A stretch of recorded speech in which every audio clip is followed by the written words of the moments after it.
Hello everyone, आप सभी का स्वागत है हमारे इस यूट्यूब चैनल में। बच्चों, आज की इस वीडियो में हम क्लास 9 साइंस विषय का एक वेरी इंपॉर्टेंट वीडियो लेकर के आए हैं और यह वीडियो होने वाला है चैप्टर नंबर 1 का, जिसका नाम है हमारे आसपास के पदार्थ। ठीक है, अंग्रेजी में इसको बोलते हैं मैटर इन आवर सराउंडिंग। ठीक है, और यह जो वीडियो होगा यह इस चैप्टर का पहला वीडियो होगा, यानी कि इस चैप्टर को हम पार्ट वाइज कवर करेंगे। ठीक है, यानी कि चैप्टर को पार्ट बाय पार्ट करके बांट के बनाएंगे छोटे छोटे वीडियो में। ठीक है, लेकिन बहुत छोटा वीडियो नहीं होगा, शायद आधा से ज़्यादा इस वीडियो में हम कवर कर लेंगे, ज़्यादा से ज़्यादा टॉपिकों को। ठीक है, तो यह वीडियो पार्ट 1 होगा इस चैप्टर का। दोस्तों, वीडियो को पूरा वॉच कीजिएगा और अगर वीडियो में आपको कहीं डाउट है तो कमेंट करके ज़रूर बताइएगा, और वीडियो आपको अच्छा लगता है तो शेयर ज़रूर कीजिएगा अपने दोस्तों के साथ और वीडियो को लाइक करके चैनल को सब्सक्राइब कर दीजिएगा। चलिए देखते हैं, यहाँ पर सबसे पहले हम लोग समझते हैं एक पहले टॉपिक को जो कि इम्पोर्टेंट है। तो देखिए, सबसे पहले हम यहाँ पर देखेंगे पदार्थ के बारे में। देखिए, ऊपर में ही लिखा हुआ है पदार्थ और द्रव्य। देखिए, आप लोग कहीं जाके फंसे ना, इसलिए हम अभी ही बता देना चाहते हैं कि पदार्थ को ही हम लोग द्रव्य बोलते हैं। ठीक है, द्रव नहीं बोल रहे हैं, द्रव्य बोलते हैं। ठीक है, इसी को अंग्रेजी में मैटर बोला जाता है। आप पदार्थ बोलिए या द्रव्य। ठीक है, देखिए, पदार्थ को सबसे पहले 2 भागों में बांटा है। भौतिक वर्गीकरण के आधार पर 3 भाग है और रासायनिक वर्गीकरण के आधार पर 2 भाग है। तो भौतिक वर्गीकरण के आधार पर 3 भाग है, ठोस, द्रव और गैस। यही तीनों चीज़ के बारे में इस चैप्टर में हमको पढ़ना है। और रासायनिक गुणधर्म के आधार पर शुद्ध पदार्थ और मिश्रण। ठीक है, अब देखिए, शुद्ध पदार्थ को फिर से 2 भाग में बांटा गया है, तत्व और यौगिक में। और तत्व को फिर से 2 भाग में बांटा गया है, धात्विक तत्व और अधात्विक। ठीक है, और यौगिक को फिर से 2 भाग में बांटा गया है, कार्बनिक और अकार्बनिक। और उधर अगर मिश्रण को देखें तो मिश्रण को भी 2 भाग में बांटा गया है, समांगी मिश्रण और विसमांगी मिश्रण। ठीक है, तो इस प्रकार से इस पिक्चर से आप बहुत ज़्यादा चीज़ समझ गए होंगे इस चैप्टर के बारे में। तो फिलहाल हम लोग भौतिक वर्गीकरण, ठोस, द्रव और गैस के बारे में पढ़ेंगे। फिलहाल हम सबसे पहले पदार्थ का परिभाषा जान लेते हैं। तो देखिए, यहाँ पर पहला सवाल क्या है, पदार्थ क्या है। ठीक है, और इसका उत्तर देखिए। उत्तर कहता है कि विश्व की प्रत्येक वस्तु जिसका कुछ आयतन तथा द्रव्यमान हो पदार्थ कहलाती है। देखिए, सबसे पहले बोलता है पदार्थ का डेफिनेशन में कि पदार्थ वही है जिसका कुछ आयतन है और कुछ द्रव्यमान है। यानी कि विश्व में, दुनिया में पाई जाने वाली हर एक वस्तु जिसके पास कुछ न कुछ आयतन होता है और जिसके पास कुछ न कुछ द्रव्यमान होता है, वही पदार्थ कहलाएगा। ठीक है, अब सबसे पहले हम उदाहरण समझने से पहले आयतन और द्रव्यमान का मतलब समझ लेते हैं। देखिए, आयतन का मतलब है कि कोई भी वस्तु कहीं पर रखने से स्थान घेरता है। ठीक है, आयतन का मतलब क्या है, स्थान को घेरना, स्थान को छेकना। जैसे कि यहाँ पर नमक का उदाहरण लिया गया है, नमक को अगर हम कहीं पर रखेंगे तो वह कुछ ना कुछ स्थान जरूर घेरेगा। ठीक है, उसी तरह से किताब, उसी तरह से डायमंड यानी कि हीरा। उसी प्रकार से हम देखते हैं यहाँ पर द्रव्यमान को। द्रव्यमान का मतलब है कोई भी वस्तु अंदर से कितना भरा हुआ है। ठीक है, तो नमक देखिए एक प्रकार से ठोस है और ये अंदर से पूरी तरह से भरा हुआ है। उसी प्रकार से किताब भी अंदर से भरा हुआ है, उसी प्रकार से हीरा भी अंदर से भरा हुआ है। तो आयतन का मतलब होता है स्थान घेरना और द्रव्यमान का मतलब होता है कि कोई भी वस्तु अंदर से कितना भरा हुआ है। इतना कुछ आप समझ गए होंगे। देखिए, अब अगला पॉइंट यहाँ पर क्या दे रहा है कि पदार्थ अत्यंत सूक्ष्म कणों से मिलकर बने होते हैं। देखिए, अगर आप एक खल्ली लेंगे और उसको अगर आप बोर्ड में, ब्लैक बोर्ड में अगर आप उसको रगड़ेंगे यानी कि उससे कुछ लिखेंगे तो आप देखेंगे कि खल्ली बहुत सारा चूरों में बदल जाती है, यानी कि उसका चूर्ण नीचे गिरता है। ठीक है, यानी कि आप डस्टर से जब साफ करते होंगे तो देखते होंगे सफ़ेद रंग का पाउडर जैसा उड़ता है, वो क्या है, वो पदार्थ का कण है। ठीक है, लेकिन पदार्थ का कण उतना छोटा कण से नहीं मिला है। ठीक है, पदार्थ का जो कण है वह उतना छोटा नहीं है। पदार्थ का कण जो है अत्यंत सूक्ष्म है, यानी कि बहुत छोटा है, जिसके बारे में हम लोग सोच भी नहीं सकते, जिसका हम लोग कल्पना भी नहीं कर सकते हैं। ठीक है, पदार्थ का कण कितना छोटा है। फिर देखिए, दूसरा पॉइंट क्या बता रहा है कि तापमान बढ़ने से पदार्थों की कणों की गति बढ़ जाती है, यानी कि बढ़ती है, जबकि तापमान घटने से यह गति घट जाती है।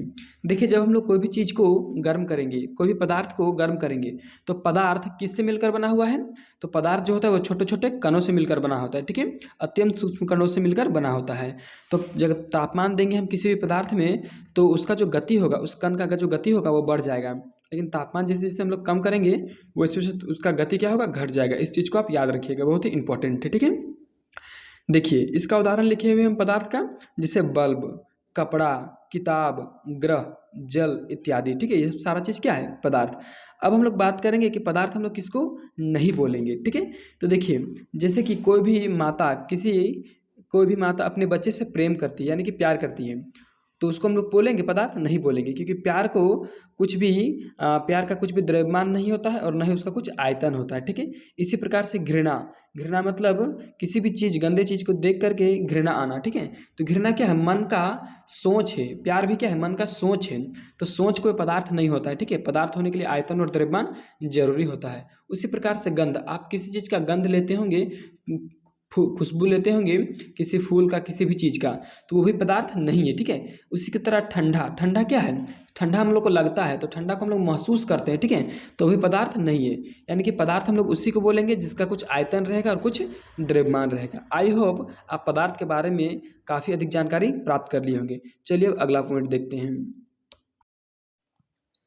तो देखिए अगला सवाल मेरा क्या है यहाँ पर कि पदार्थ के कणों के अभिलाक्षणिक गुण लिखें।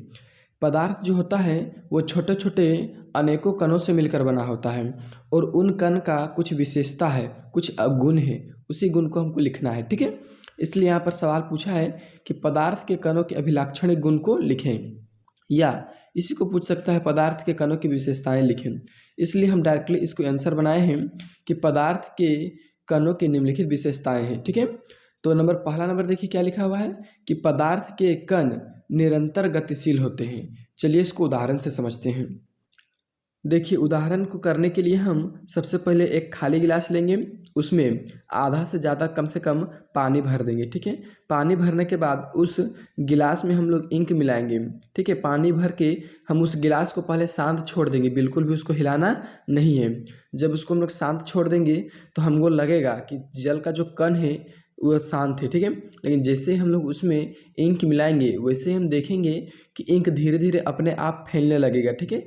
और कुछ समय बाद इंक पूरे पानी में एक निश्चित अनुपात में मिल जाएगा, ठीक है। निश्चित अनुपात का मतलब है कि जो इंक रहेगा वो पूरे अच्छे तरीके से, पूरे अच्छे प्रकार से जल के सभी कणों में समा जाएगा, सभी कणों में घुस जाएगा। तो इसका मतलब क्या है? इसका मतलब यही है कि जल का जो कण था जिसको हम लोग शांत देख रहे थे वो एक्चुअली में शांत नहीं था। उसका जो कण था हमेशा गति कर रहा था, जिसके कारण नीचे वाला कण ऊपर जा रहा था, ऊपर वाला कण नीचे आ रहा था, दायां वाला कण बायां। इस प्रकार से जहाँ पर हम इंक डाले थे वहाँ का कण जब धीरे धीरे नीचे गया, चारों तरफ फैला और आसपास का जो कण था वह इंक के पास आया तो अपना इंक जो है वहाँ पर चला गया हर कण के पास, ठीक है।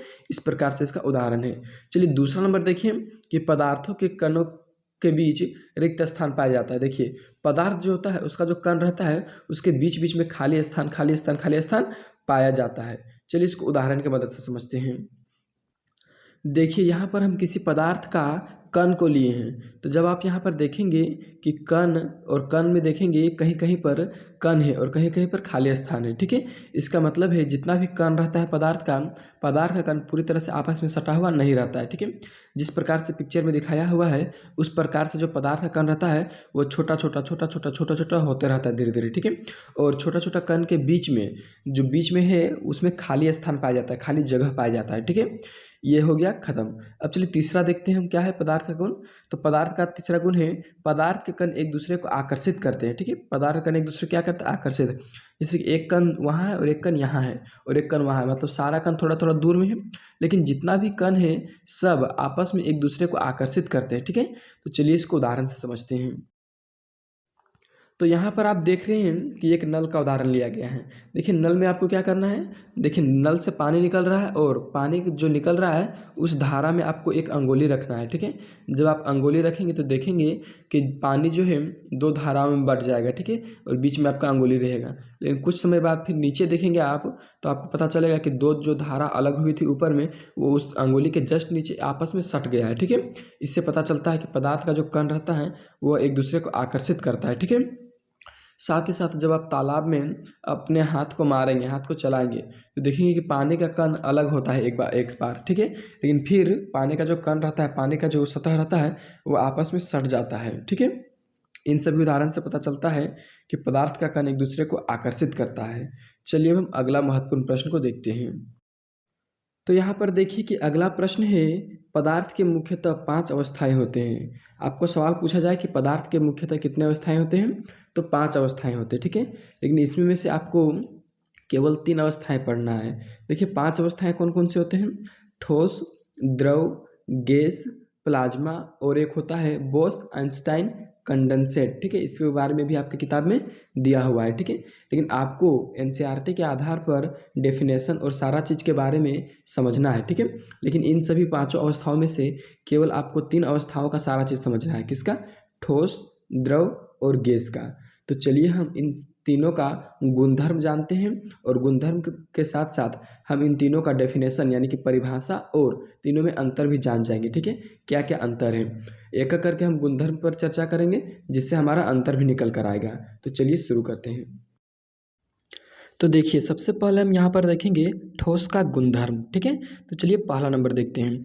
ठोस का गुणधर्म में क्या कहता है कि जिस भौतिक अवस्था का आकार एवं आयतन निश्चित हो, ठोस कहलाता है। देखिए, जिस भौतिक राशि का यानी कि जिस पदार्थ का जो आकार होगा, आकार मतलब संरचना, कहने का मतलब बनावट। ठीक है, वो एक निश्चित रहेगा। ठीक है, और निश्चित बनावट रहेगा, साथ ही साथ उसका आयतन निश्चित रहेगा। मतलब कि किसी भी स्थान पर रखने से उसका जो जगह घेरने का क्षमता है वो उतना ही रहेगा।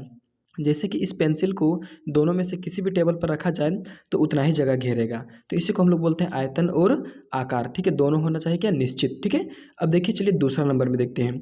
दूसरा क्या कहता है कि ठोस के कण अधिक आकर्षण बल से जुड़े होते हैं। देखिए, ठोस का जो कण होता है उसके कणों के बीच आकर्षण बल अधिक होता है, यानी कि सभी कण एक दूसरे को तेज आकर्षण बल से आकर्षित करते हैं। ठीक है, तो ये हो गया दूसरा नंबर। तो चलिए अब हम देखते हैं तीसरा नंबर। यहाँ पर देखिए, तीसरा नंबर में क्या कह रहा है कि ठोस के कणों के बीच रिक्त स्थान न के बराबर होता है। देखिए, ठोस को जो कण रहता है उसके बीच जो रिक्त स्थान मतलब जो खाली स्थान रहता है वो न के बराबर रहता है। ठीक है, चलिए देखिए, चौथा में क्या है, इसका घनत्व अधिक होता है, जिसके कारण ये जल में डूब जाता है। ठोस जो होता है वो बहुत ज़्यादा घनत्व का होता है। ठीक है, इसके कारण पानी में भी डूब सकता है। फिर देखिए क्या है पाँचवा में कि जब सॉरी यह सब संपीड़न नहीं होता है। ठीक है, देखिए यह संपीड़न नहीं होता है। ये जो ठोस पदार्थ रहता है इसमें संपीड़न का गुण नहीं होता है। संपीड़न का अर्थ है किसी भी पदार्थ को दबाकर उसके आयतन को कम करना। ठीक है, तो उसके आयतन को हम कम नहीं कर सकते हैं दबा के। ठीक, उसको दबा नहीं सकते हैं।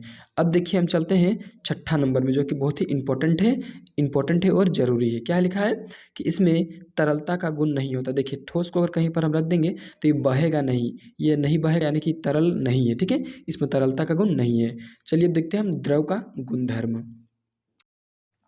अब हम देखेंगे द्रव का गुणधर्म। ठीक है, देखिए पहला नंबर में क्या लिखा हुआ है द्रव का गुणधर्म में कि जिस भौतिक अवस्था का आकार अनिश्चित लेकिन आयतन निश्चित हो, द्रव कहलाता है। देखिए, द्रव का डेफिनेशन भी है, क्या है कि जिस भौतिक पदार्थ के जिस भौतिक अवस्था का आकार अनिश्चित रहेगा लेकिन आयतन निश्चित रहेगा, उसी को हम लोग द्रव बोलेंगे। ठीक है, और यह द्रव का पहला गुणधर्म भी है, जैसे कि जल, जूस, तेल इत्यादि। ठीक है, अब देखिए यहाँ पर आयतन का क्या मतलब है और आकार का क्या मतलब है। देखिए, आकार का मतलब है कि ये इसका बनावट, इसका संरचना। तो द्रव का जो आकार रहता है वो बदलते रहता है। जैसे कि जल को अगर आप गिलास में रखिएगा तो गिलास के जैसा होगा। ठीक है, लेकिन जल का जो आयतन है, मान के चलिए अगर 5 ml जल आप गिलास में रखे हैं तो 5 ml जगह लिया इसमें। अब मान चलिए उसी जल को आप एक दूसरे जार में रख दिए तो उसका जो आकार था वो बदल गया, जार के जैसा हो गया। ठीक है, अब जार के जैसा अगर आप बर्फ जमाएंगे तो जार के जैसा जमेगा, लेकिन आयतन क्या रहा? उतना ही रहा। ठीक है, आयतन बदलता नहीं है। इसी तरह से अब मान के चलिए जूस लिए एक गिलास और गिलास से लिए। ठीक है, तो गिलास के जैसा हो गया उसका आकार। अब उसी को आप मग में रख दिए तो मग के जैसा उसका आकार हो गया, लेकिन उसका आयतन क्या रहा? अगर आप 1 लीटर जूस लिए होंगे तो 1 लीटर जूस ही होगा। ठीक है, इसका मतलब है कि जिस भौतिक अवस्था का आकार अनिश्चित आयतन निश्चित हो उसे हम लोग द्रव कहते हैं। ठीक है, अब देखिए हम दूसरा नंबर देखेंगे कि इसके कणों के बीच आकर्षण बल ठोस से कम होता है। ठीक है, यानी कि द्रव का जो कण रहता है उसका कण और ठोस का कण की अपेक्षा कम रहता है। यानी कि ठोस का कण अपने कणों को, ठोस का जो कण रहता है अपने आप को और एक दूसरे को ज़्यादा बल से आकर्षित करता है, लेकिन द्रव का कण उससे अपेक्षा कम बल से आकर्षित करता है। ठीक है, अब दूसरा हो गया। चलिए अब हम लिखते हैं तीसरा नंबर का। तो तीसरा नंबर का जो पॉइंट है बहुत ही इंपॉर्टेंट है। क्या है कि द्रव के कणों के बीच रिक्त स्थान होता है। देखिए, द्रव का जो कण रहता है उसके बीच में रिक्त स्थान होता है, जबकि ठोस में नहीं होता है। चौथा देखिए, इसका घनत्व कम होता है। देखिए, द्रव का जो घनत्व है वह ठोस की अपेक्षा कम होता है। ठीक है, अब देखिए पांचवा, इसमें संपीड़न का गुण होता है। संपीड़न मतलब दबाया जा सकता है। ठीक है, तो इसमें किसमें? द्रव में संपीड़न का गुण होता है। अब देखिए छठा नंबर में क्या कहता है, सो छठा नंबर कहता है इसमें तरलता का गुण होता है। तरलता का गुण कहने का मतलब क्या है कि बहने का गुण। ठीक है, यह तरल पदार्थ है, यह बहने लगेगा किसी स्थान पर रख देने से। देखिए, पानी को अगर हम कहीं रख देंगे तो वह बहने लगेगा। ठीक है, तो चलिए हम देखते हैं द्रव का गुणधर्म। द्रव का गुणधर्म हो गया, अब गैस का गुणधर्म देखेंगे। ठीक है, देखिए गैस का गुणधर्म, पहला नंबर क्या कर रहा है कि जिस भौतिक अवस्था का आकार एवं आयतन दोनों अनिश्चित होता है उसे हम गैस कहते हैं। देखिए क्या बोल रहा है कि गैस को हम लोग किसको बोलेंगे, जिस भौतिक अवस्था का आकार और आयतन दोनों अनिश्चित रहेगा। जैसे कि मान के चलिए कि आप एलपीजी गैस लिए, ठीक है। एलपीजी गैस को अगर आप किसी कंटेनर में भरेंगे तो उसी कंटेनर के आकार का हो जाएगा, ठीक है, उसी टंकी के आकार के हो जाएगा। तो इसका मतलब क्या है कि उसका आकार अनिश्चित है, यानी कि बदलते रहता है। साथ ही साथ उसका आयतन भी बदलते रहता है। हम जानते हैं कि गैस के कण जो होते हैं अत्यधिक गतिशील होते हैं, जिसके कारण गैस में गैस को जिस कंटेनर में भरा जाता है उस कंटेनर को पूरी तरह से भर देता है। जैसे कि आप अगर एक गिलास पानी लीजिएगा और उसी पानी को बड़ा सा मग में डालिएगा तो मग को पूरा नहीं भर पाएगा, जितना पानी था उतना ही नीचे सिर्फ सतह में रह जाएगा। लेकिन गैस के साथ वैसा नहीं है। अगर आप 1 केजी गैस लेके अगर उसको 3 केजी वाले कंटेनर में भी डालेंगे तो वह गैस का कण 3 किलो वाला कंटेनर को भी पूरी अच्छे तरीके से भर देगा, ठीक है। ये बात अलग है कि उसके बीच बीच में खाली स्थान रहेगा, लेकिन कंटेनर को भर देगा, ठीक है। इसका मतलब है गैस का जो आकार और आयतन है दोनों अनिश्चित होता है, ठीक है। कुछ इस प्रकार से आप पिक्चर में देखें। चलिए देखते हैं अब दूसरा पॉइंट। क्या कहा है दूसरा पॉइंट में कि इसके कणों के बीच आकर्षण बल बहुत कम होता है। देखिए ठोस के कण में आकर्षण बल बहुत होता है, द्रव में ठोस की अपेक्षा कम होता है और गैस में इन तीनों की अपेक्षा सबसे कम होता है, ठीक है। आकर्षण बल यानी कि आकर्षित करने का क्षमता। चलिए अब हम देखते हैं तीसरा पॉइंट। देखिए तीसरा पॉइंट में क्या कहा गया है कि गैस के कणों के बीच सबसे अधिक रिक्त स्थान होता है। देखिए गैस के जो कण होते हैं उन कणों के बीच बीच में खाली स्थान सबसे ज़्यादा होता है, ठीक है। ठोस और द्रव से ज़्यादा होता है, इसलिए यहाँ सबसे ज़्यादा लिखा गया है। चलिए चौथा पॉइंट क्या कहता है कि इसका घनत्व सबसे कम होता है, ठीक है। जो गैस होता है उसका जो घनत्व होता है वो सबसे कम होता है, ठीक है। चलिए अब देखते हैं पांचवा पॉइंट क्या है। इसमें तरलता का गुण पाया जाता है। तरलता का मतलब बहने का गुण पाया जाता है, ठीक है। तो चलिए अब हम देखते हैं नेक्स्ट इंपॉर्टेंट टॉपिक को। देखिए क्या है, पदार्थों में अवस्था परिवर्तन यानी कि पदार्थों के रूप में बदलाव, ठीक है। जैसे ठोस का द्रव बनना और द्रव का गैस बनना, गैस का फिर से ठोस बनना या द्रव बनना। तो देखिए आंसर क्या कहता है कि पदार्थों में अवस्था परिवर्तन के लिए 2 कारण आवश्यक है। देखिए किसी पदार्थ का अवस्था परिवर्तन यानी कि रूप में बदलाव के लिए 2 कारण आवश्यक है। पहला क्या है, तापमान में परिवर्तन, और दूसरा क्या है, दबाव में परिवर्तन। यहाँ पर जो आप पिक्चर देख रहे हैं इसमें ठोस द्रव और गैस तीनों को दिखाया गया है और तीनों में होने वाले अवस्था परिवर्तन को दर्शाया गया है। यहाँ पर सारा कुछ दिया है, संगलन, जमना, ऊर्ध्वपातन, निक्षेपण, वाष्पीकरण और संघनन। इन सारे चीज़ों के बारे में इस वीडियो में हम डिटेल से डिस्कस करेंगे और आपको उदाहरण के साथ समझाएंगे, ठीक है। तो चलिए चलते हैं। तो यहाँ पर पहला सवाल है कि गलनांक क्या है, ठीक है। आंसर सुनिए, वह न्यूनतम तापमान जिस पर कोई ठोस पिघलकर द्रव अवस्था में परिवर्तित हो जाता है उस तापमान को उस ठोस का गलनांक कहते हैं, ठीक है। देखिए गलनांक क्या है, एक निश्चित तापमान है, कम से कम तापमान है जिस पर कोई भी ठोस पिघलने लगता है और द्रव अवस्था में परिवर्तित हो जाता है, उसी को हम लोग बोलते हैं गलनांक। जैसे कि बर्फ़ का गलनांक 0 डिग्री सेल्सियस होता है, यानी कि अगर 0 डिग्री सेल्सियस में अगर बर्फ़ को रखा जाए तो बर्फ़ धीरे धीरे गल करके पानी बन जाता है, ठीक है। इसको बोलते हैं हम लोग गलनांक, यानी कि गल के यानी कि पिघल के द्रव अवस्था में परिवर्तित हो जाता है, ठीक है। चलिए अगला क्या है, यहाँ पर क्वथनांक है, ठीक है। क्वथनांक में क्या कहता है कि वह तापमान जिस पर कोई द्रव उबलना आरंभ करता है उसे उस द्रव का क्वथनांक कहते हैं। देखिए गलनांक में क्या होता है, कोई भी चीज़ गलता है, और क्वथनांक में क्या होता है, कोई भी चीज़ यानी कोई भी द्रव उबलना आरंभ करता है, ठीक है। जैसे कि जल का क्वथनांक 100 डिग्री सेल्सियस होता है, यानी कि जल जो है 100 डिग्री सेल्सियस में उबलना आरंभ कर देता है, ठीक है। ये दोनों चीज़ आप समझ गए होंगे। चलिए अब अगला देखते हैं। तो चलिए अब हम देखेंगे वाष्पीकरण, ठीक है। क्या कहता है कि क्वथनांक से कम तापमान में जब कोई द्रव वाष्प में परिवर्तित होता है तो उसे वाष्पीकरण कहते हैं। देखिए वाष्पीकरण हम लोग किसको कहेंगे, कोई भी द्रव अगर क्वथनांक से कम तापमान पर वाष्प में परिवर्तित होने लगे तो उसी को हम लोग बोलते हैं वाष्पीकरण। जैसे कि जब हम लोग कपड़ा को सूखने देते हैं तो हम लोग जानते हैं कि जल का जो क्वथनांक होता है वो 100 डिग्री सेल्सियस होता है, यानी कि 100 डिग्री सेल्सियस तापमान होगा तब जल वाष्प में परिवर्तित होगा। लेकिन जब हम लोग कपड़ा को सूखने देते हैं तो बिना 100 डिग्री सेल्सियस में पहुँचे अर्थात बिना क्वथनांक तक पहुँचे ही कपड़ों में उपस्थित जल वाष्प में परिवर्तित हो जाता है। तो इसी को हम लोग बोलते हैं वाष्पीकरण, ठीक है। कि क्वथनांक से कम ही तापमान पर, ठीक है, क्वथनांक जितना रहेगा उससे कम तापमान में अगर द्रव पदार्थ वाष्प में परिवर्तित होता है तो उसी को हम लोग वाष्पीकरण कहते हैं। जैसे कि कपड़े को सुखाना, उसके बाद तालाब में उपस्थित जल का सूर्य की उपस्थिति के कारण कम होना, उसके बाद बर्तन के जल को जब हम बाहर में छोड़ देंगे तो उसके जल का कम हो जाना, ठीक है। तो ये सब सारा उदाहरण है वाष्पीकरण का। अब हम लोग देखते हैं वाष्पीकरण को प्रभावित करने वाले कारक, यानी कि कौन कौन सा ऐसा चीज़ है जिसके कारण वाष्पीकरण घटता तो चलिए देखिए वाष्पीकरण को प्रभावित करने वाले कारक, ठीक है। पहला क्या है, सतह का क्षेत्रफल। तो देखिए सतह का क्षेत्रफल किस तरह से परिवर्तन करता है वाष्पीकरण को। तो देखिए जब भी वाष्पीकरण होगा तो वाष्पीकरण का प्रक्रिया सतही प्रक्रिया है, यानी कि सतह में होता है। तो जब सतह का क्षेत्रफल घटता है तो वाष्पीकरण का दर भी घट जाता है, यानी कि वाष्पीकरण धीरे धीरे होने लगेगा। और जब सतह का क्षेत्रफल बढ़ेगा तो वाष्पीकरण भी जो जल्दी जल्दी होगा, ठीक है, यानी कि वाष्पीकरण बढ़ जाएगा। जिस प्रकार से हम एक उदाहरण को समझे पीछे, उसी प्रकार से और एक उदाहरण देखते हैं कि जब हम लोग कप और प्लेट दोनों में चाय पियेंगे, कप में और प्लेट में, तो हम लोग प्लेट वाला चाय जल्दी पी सकते हैं, कप वाला को जल्दी नहीं पी सकते हैं, क्योंकि कप का जो क्षेत्रफल होता है वह कम होता है, ठीक है, जिससे वहाँ से कम ऊष्मा बाहर निकल पाता है, ठीक है, वाष्पीकरण कम होता है, धीरे होता है। लेकिन जब हम लोग प्लेट में पीते हैं तो प्लेट का क्षेत्रफल ज़्यादा होता है, जिसके कारण वहाँ से अत्यधिक ऊष्मा बाहर निकलता है, ठीक है। इस प्रकार से जब हम कपड़े को सुखाते हैं, तो जब हम कपड़े को अच्छे तरीके से पसारते हैं तो वहाँ से जल्दी कपड़ा सूखता है, क्योंकि वाष्पीकरण का दर उसमें बढ़ता है सतह का क्षेत्रफल बढ़ने से, ठीक है। और वही वाला अगर हम सतह का क्षेत्रफल को घटा दें, यानी कि जमा करके रख दें, तो वाष्पीकरण जल्दी नहीं होगा और जल्दी सूखेगा नहीं भी कपड़ा, ठीक है। दूसरा समझते हैं वायु की गति। जब हम लोग कपड़ा को पसारते हैं कहीं सूखने के लिए, तो जब हवा तेज़ से चलता है तो कपड़ा जल्दी सूख जाता है, यानी कि वाष्पीकरण जल्दी होता है। उसी प्रकार जब आप पंखा में देते होंगे सूखने के लिए कपड़ा को, तो जल्दी सूखता है। वायु जब तेज़ चलेगा तो जल्दी सूखेगा, और वायु जब धीरे चलेगा तो धीरे सूखेगा, ठीक है, यानी कि धीरे सूखेगा। तो इसका कहने का मतलब क्या है कि वाष्पीकरण धीरे होगा, ठीक है। यानी कि अब आप समझ गए होंगे कि वाष्पीकरण किस प्रकार से धीरे होगा, सतह का क्षेत्रफल में और वायु की गति में।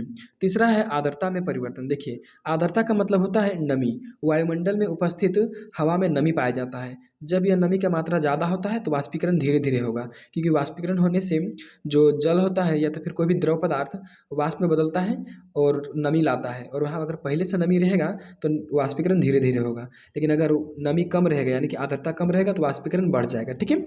अब चलिए देखते हैं तापमान में परिवर्तन। तापमान में परिवर्तन का क्या मतलब है, देखिए अगर ज़्यादा तापमान रहेगा तो वाष्पीकरण जल्दी होगा, यानी कि जल्दी ज़्यादा गर्म करेंगे तो वाष्पीकरण जल्दी होगा, ज़्यादा अगर गर्म नहीं करेंगे तो वाष्पीकरण धीरे धीरे होगा, ठीक है। अगर हम ज़्यादा तापमान में सूखने देंगे कपड़ा तो जल्दी सूखेगा, अगर कम तापमान में देंगे तो लेट से सूखेगा। इस प्रकार से वाष्पीकरण को प्रभावित करने वाले कारक है, ठीक है।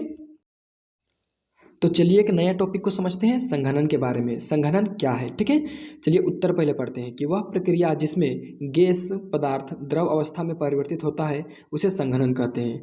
देखिए संघनन एक सिंपल सा कंसेप्ट है। क्या होता है इसमें जो भी गैस पदार्थ रहता है वह द्रव अवस्था में परिवर्तित हो जाता है, उसी को हम लोग संघनन बोलते हैं। जैसे बादल का बनना।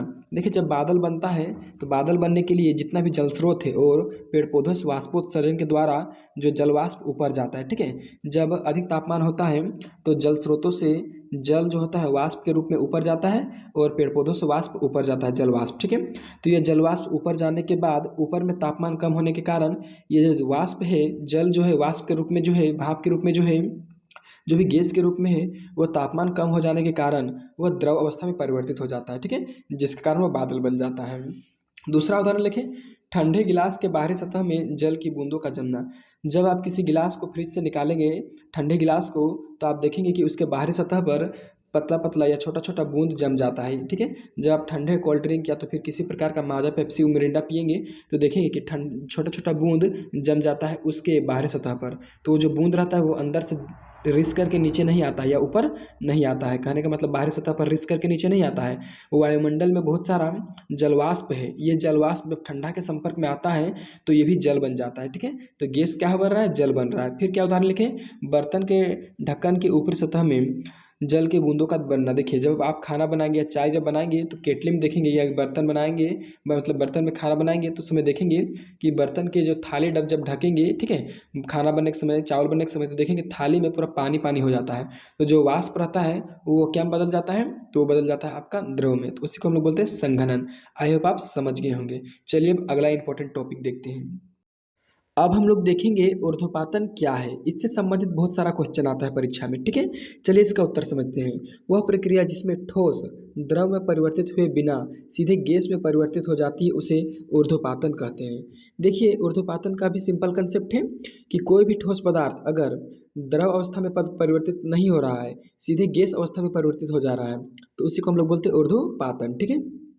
जैसे कि हम एक किताब से उदाहरण लिए हैं, अमोनियम क्लोराइड का ऊर्ध्वपातन। इस अभिक्रिया को आप एक बार पढ़ लीजिएगा थोड़ा बढ़िया से, इसमें क्या क्या हुआ है। हम यहाँ पर शॉर्ट में बताते हैं कि जब यहाँ पर कांच के ग्लास को गर्म किया जाता है और अंदर में रखा जाता है अमोनियम क्लोराइड का ठोस पदार्थ, तो ये क्या होता है, अमोनियम क्लोराइड का ठोस पदार्थ द्रव अवस्था में बिना परिवर्तित हुए ही सीधे गैस अवस्था में परिवर्तित होने लगता है। ठीक है। तभी वहाँ पर ऊपर में इसके रुई को ढक दिया जाता है जिससे गैस पदार्थ बाहर ना निकले। ठीक है। इसी को बोलते हैं हम लोग ऊर्ध्वपातन। उसी प्रकार से लिखिए कपूर एवं नेपथलीन का ऊर्ध्वपातन। कपूर आप लोग जानते हो कि जो पूजा में चढ़ता है वही कपूर, और नेपथलीन जो हम लोग कपड़ा में देख के रखते हैं, छोटा छोटा गोली जिससे कीड़ा मकोड़ा ना लगे कपड़ा में और कपड़ा में अच्छा सुगंध आए, वे वाला नेपथलीन गोली। ठीक है। तो वे वाला दोनों क्या होता है, जब आप खुले आसमान में इसको, खुले वायुमंडल में इसको रखेंगे तो ये अपने आप कुछ दिनों में गायब हो जाएंगे। ठीक है। यानी कि वो ठोस पदार्थ थे और द्रव में नहीं बदले, सीधे गैस में बदल गए तो वो गायब हो जाते हैं। इसी को बोलते हैं ऊर्ध्वपातन का एक अच्छा उदाहरण। ठीक है। तो अब हम समझेंगे निक्षेपण क्या है। ठीक है। देखिए क्या कहता है कि जब गैस पदार्थ द्रव में बदले बिना ठोस में बदल जाती है उसे निक्षेपण कहते हैं। देखिए यह ऊर्ध्वपातन का जस्ट उल्टा है। ऊर्ध्वपातन में ठोस पदार्थ द्रव में बदले बिना गैस में जा रहा था और निक्षेपण में गैसीय पदार्थ द्रव में बदले बिना सीधे ठोस में परिवर्तित हो जाता है। ठीक है। उसे हम लोग निक्षेपण बोलते हैं, जैसे अमोनियम क्लोराइड का निक्षेपण। यहाँ पर आप पिक्चर में देख सकते हैं, जब ऊर्ध्वपातन होने के बाद यहाँ पर तापमान को घटा दिया जाता है, यानी कि बर्नर को बंद कर दिया जाता है। जो बर्नर जल रहा था उसे बंद कर दिया जाता है, तो जो गैसीय अमोनियम क्लोराइड था वह द्रव अवस्था में परिवर्तित हुए बिना भी सीधे सीधे वहाँ पर आप देख सकते हैं बीकर के गर्दन के पास जम जाती है। ठीक है। और यह ठोस पदार्थ के रूप ले लेती है। इसी को हम लोग बोलते हैं निक्षेपण। इस वीडियो को पूरा देखने के लिए आप सभी का धन्यवाद। अगर आप अभी तक हमारे चैनल को सब्सक्राइब नहीं किए हैं तो सब्सक्राइब कर लीजिए और बेल आइकन ज़रूर से दबा दीजिए। और इस वीडियो को देखने के बाद अगर आपको पार्ट 2 देखना है तो आप हमारे चैनल को में जाके देख सकते हैं, और 9th और 10th का और भी वीडियो के लिए हमारे चैनल को सब्सक्राइब